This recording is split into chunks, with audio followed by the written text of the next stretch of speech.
I'm Cody Mcfarlane, partner at Vax Legal. Today, I'm with Manfredo Manfredi. Manfredo is an electronics engineer that's been helping introduce technology into the mining sector for over 20 years. Manfredo has worked across all of Latin America and has spent some time in the United States. Manfredo today is going to share with us a little bit about his experience here in the region. Manfredo, thank you for joining us. You're welcome. Awesome. Look, before I get into the nitty-gritty, I really wanted to ask you if you could tell us what countries you've worked in, a little bit about your experience. I worked here, of course, in Chile, but also I opened an office for modular mining in Peru. Spent about 4 years working there with different companies, mining companies. I also work in the United States for several years. I was in a position really interesting. I was in charge of all sales for modular mining for a couple of years. Therefore, I was able to do business development in Brazil, in Australia, in South Africa, in Canada, and of course, Mexico, that is just beside the United States. There, I was able to learn a lot about the different cultures, how you do business in each of the countries. Sometimes the needs are the same, but the way you develop business a little bit different. Each country has its own flavor, and sometimes the Latin American culture is, eager to understand new technology, but takes longer sometimes to close a deal with them. It's really interesting that you say that, because a lot of people, when they look at Latin America, especially from Canada or Australia, we kind of group it all together. But the region is quite different. Peruvians are a little bit different than Chileans, although they share the language. There's words, there's even that is a little bit different. But maybe you could share with us a little bit more some of the differences that you have seen personally. First of all, they have a lot of things in common. Language, for example, and something related to culture.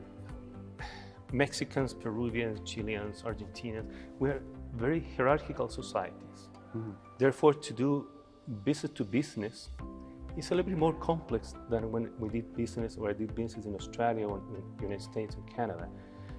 Let's say the ladder you have to climb is longer. There's more people involved.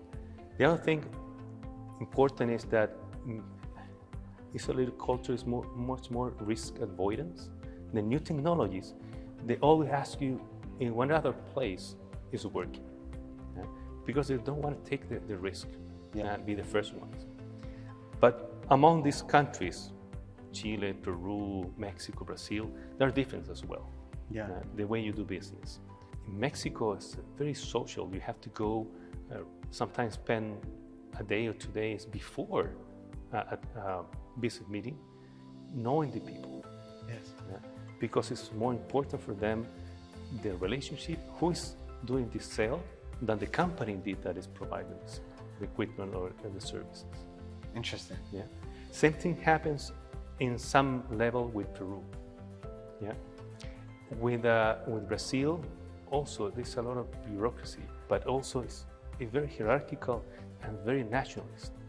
They like service to be provided by Brazilians. They like not only the language. In Portuguese is important. It's important that people from the country have to participate in all the business development and all the support of the service and equipment. I guess that brings me to my next idea. When foreign companies are first looking at Latin America, they have to start deciding on the model that they're going to have. And one of those models is you could do it from Australia, the chicken or the egg, what comes first. Another one is you can set up your office and hire your own business development or sales team. And the other option is you can work through partners. I want to cover each one a little bit differently with you, because I think you understand each of those options. And to start with, what are the challenges for companies to introduce a new technology directly from Canada or Australia or from wherever they're home based from? But what are the challenges specifically that they would face? Let's see. If we're talking about a new technology, a product that is, let's say, easy to install, maybe a distribution company will be okay. But if you have to sell your product or your service based on value, you need someone here locally that can explain the value in a short time, in 30 minutes, something that can really convey those benefits to the customer. And can that be in English, or is Spanish really key? Doing business to business means that you have to talk to many people. The user, the technical buyer, the economical buyer. Usually when you get up to the level of economical buyer, you may find people that speak English really well. But all the other levels, no. Interesting. It has to be in Spanish.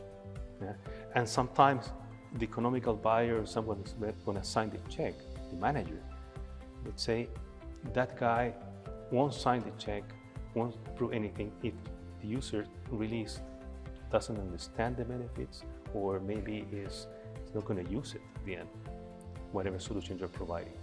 So would you say that's the biggest challenge when companies are trying to do something from abroad, where they're coming for trade shows or popping in and doing site visits, but not here all the time?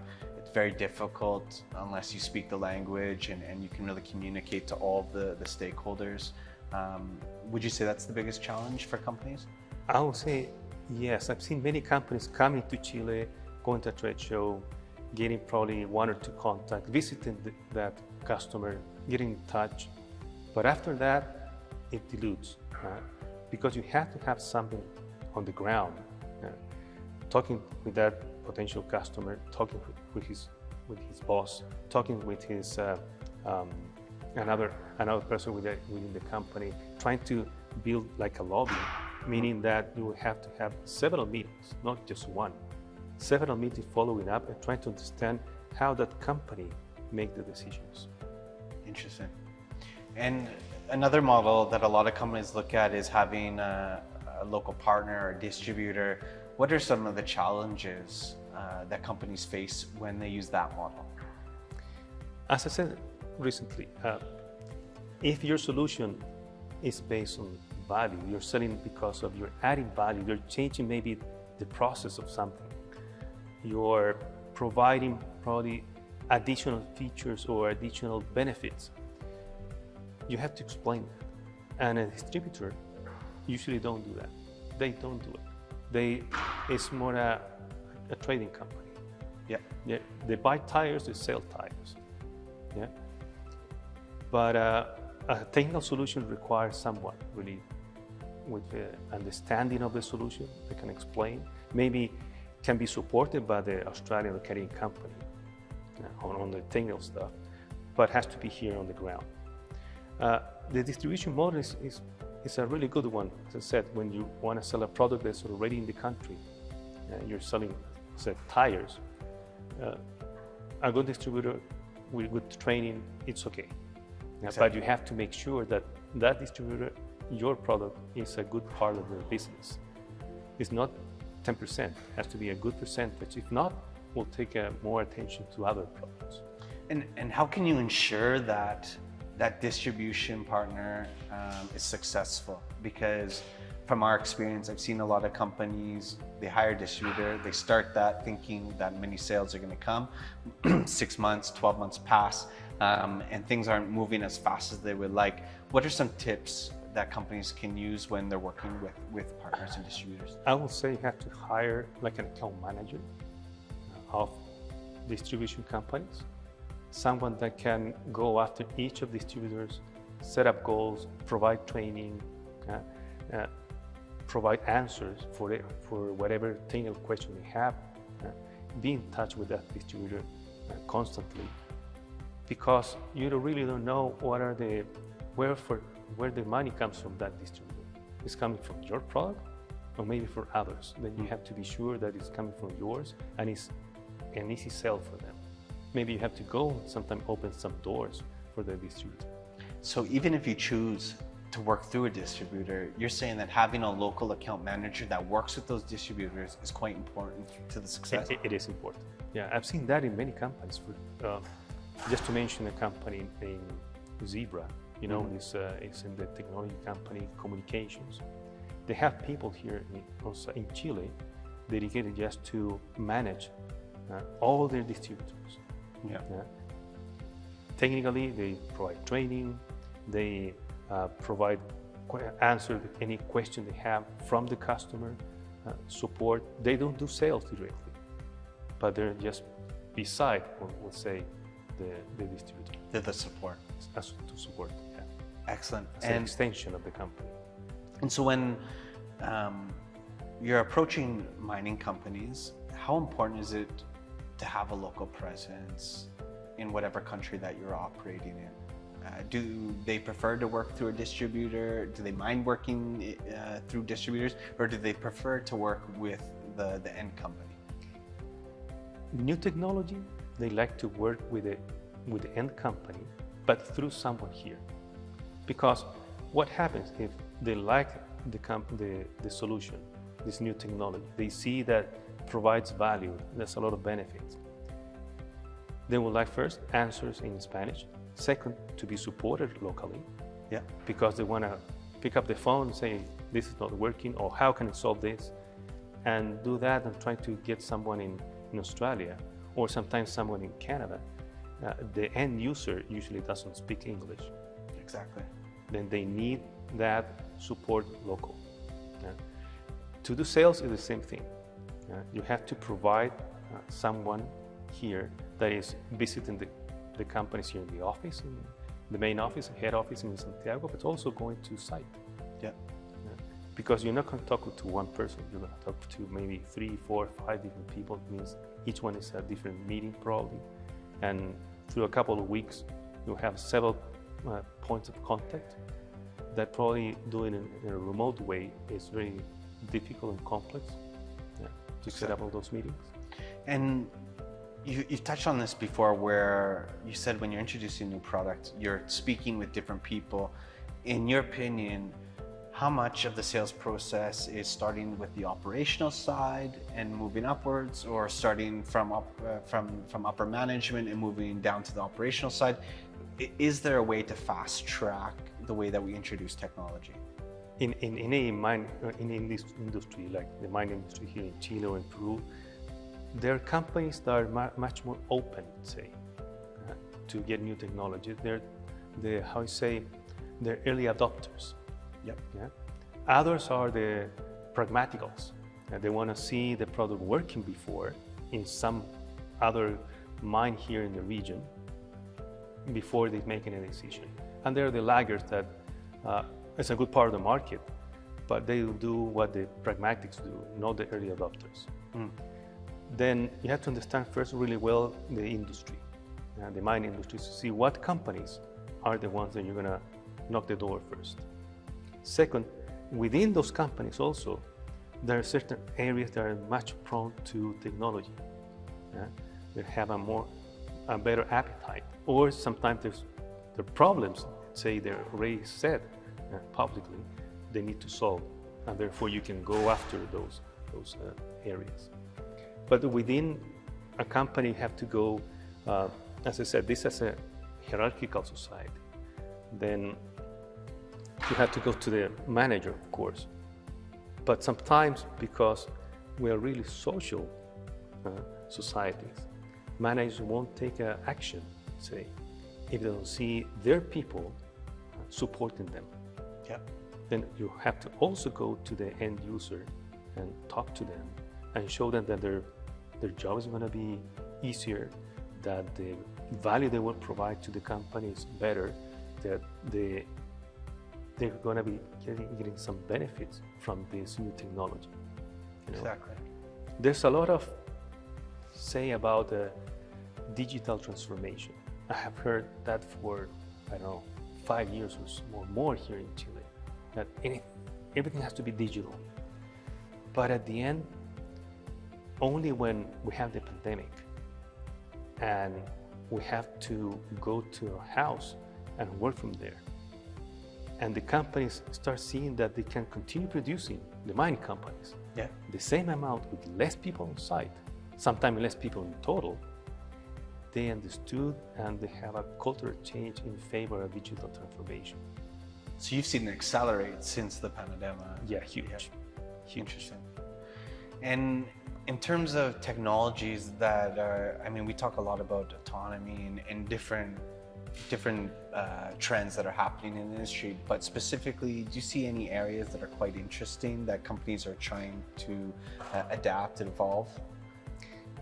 I would say that every mining company has a little different focus. Yeah. Some of them are really focused on automation, yeah, because they believe that with less people, first you reduce the risk, safety, and second you make some of those processes much more predictable because you decrease the variability that is introduced by the human.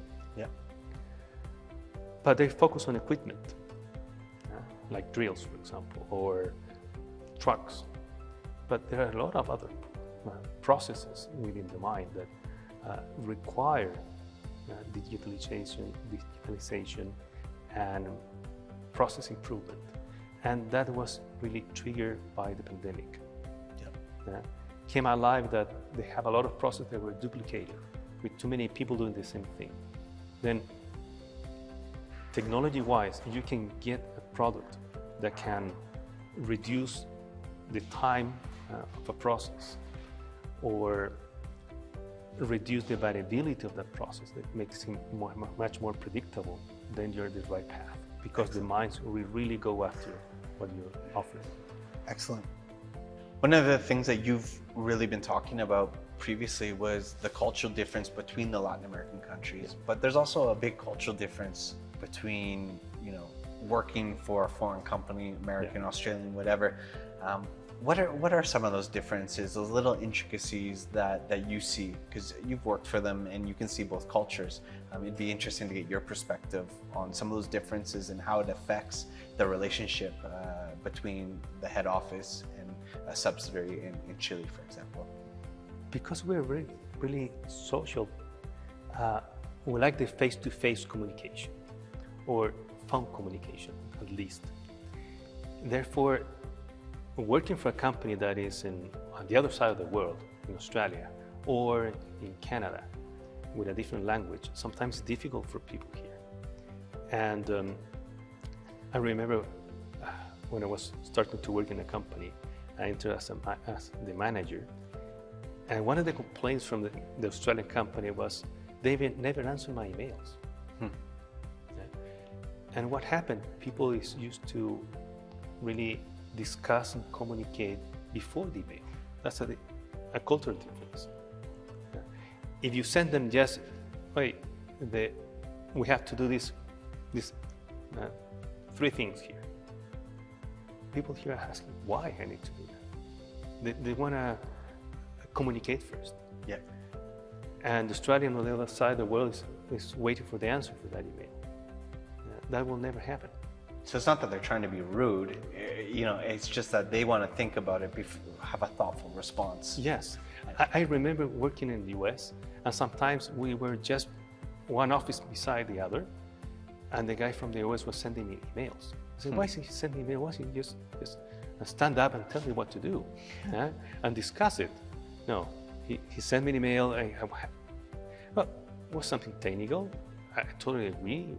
It was okay, but the way of communications was so different that I had to. What I did usually was stand up and go around all the offices and talk with all the people and get to know them and understand what they need, understand what I was able to provide and what my needs to, and then it was easy.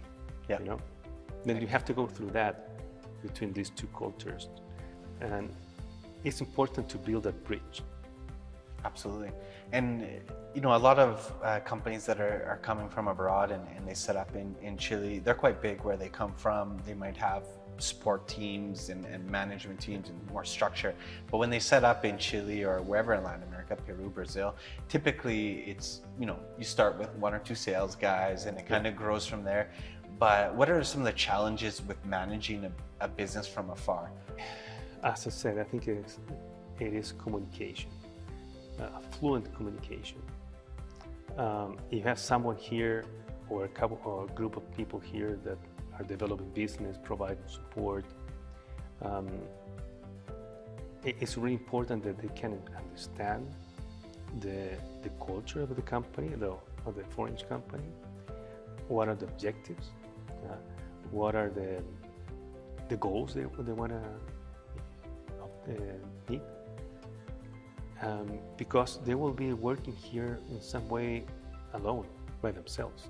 You have to be people really autosufficient, Yeah. to make their own decisions sometimes, and that's difficult to find. And when you find it, you have to develop all that trust within the two sides of the world, the people working here and the people in this case of Australia or Canada.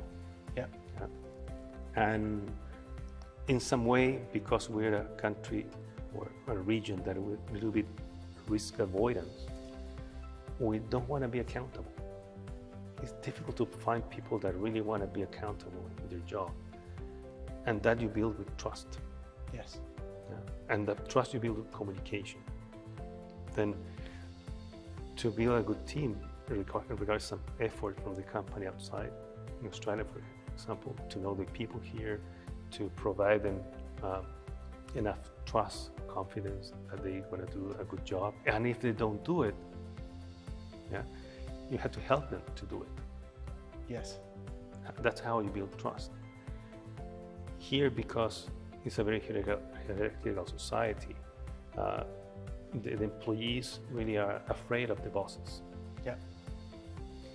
And that's something that I really like from the Australian culture, that is flatter, the communication is easier, and they support you much more. Therefore, when you can build a good team here, they will love to work with the Australian company, and they will love to stay within the Australian company if the Australian company really provides that new culture, let's say. They almost feel empowered. They feel empowered, yeah. You have to empower your people, really. In your view, what are some of the typical pitfalls that companies fall into when they start to introduce technologies or start to look at the market? Could be commercial stuff, could be legal stuff. In your view, what are the biggest pitfalls that companies need to watch out for? They think that doing business here is like doing business in another place, like an extension of Australia or Canada. And that's totally wrong. It looks like at the beginning, because at the beginning you can find opportunities. But from an opportunity to close a deal, the path is a little bit different. And they make a lot of mistakes there. The other thing is assume that the benefits that your product or service provides in your own country are the same that are going to be provided here. Really? And so Yeah. there's not always that translation where the It's not same direct. benefits. Okay. Yeah. It's Interesting. not direct. No, interesting. For example, it happens with a company that I'm working with right now, that they saw that I'm not going to say too much because I don't want to spoil the name of the company, but there's one benefit they were going after, and they showed that benefit to the company here in Chile, and the company said, "Oh, fantastic, but my savings are going to be like $30 per time. It's nothing. It's not a big benefit." But the company here in Chile found another way to see the technology, or use the technology, that really provides much more benefits in the long term. So they're pushing because there's obviously savings on labor and all these things, but that's not such a big deal here. It was something else that was really what caught their eye. Yes, yeah. There was part of the process they were trying to save, Yeah. let's say, but here they couldn't because it's mandatory. They have to keep it. But the company understood, the company here in Chile, or the customer, let's say, they understood how this technology works and found another way to get benefits. And indeed, they're bigger. And that was the key you needed. Yes. And that's a lot of, we'll go back again, communication, be able to not only to show the product, is to communicate with the potential customers, to understand how they work, what are the processes inside the company, and see their needs. Sometimes their needs, they're not, I say, evident and implicit. So you need to be able to draw it out of them. Yeah. Interesting. Well, Manfredo, thank you for your time and for your expertise, and I look forward to speaking with you again. It's been interesting. Thank you. Thank you, Cody. Thank you so much. Welcome.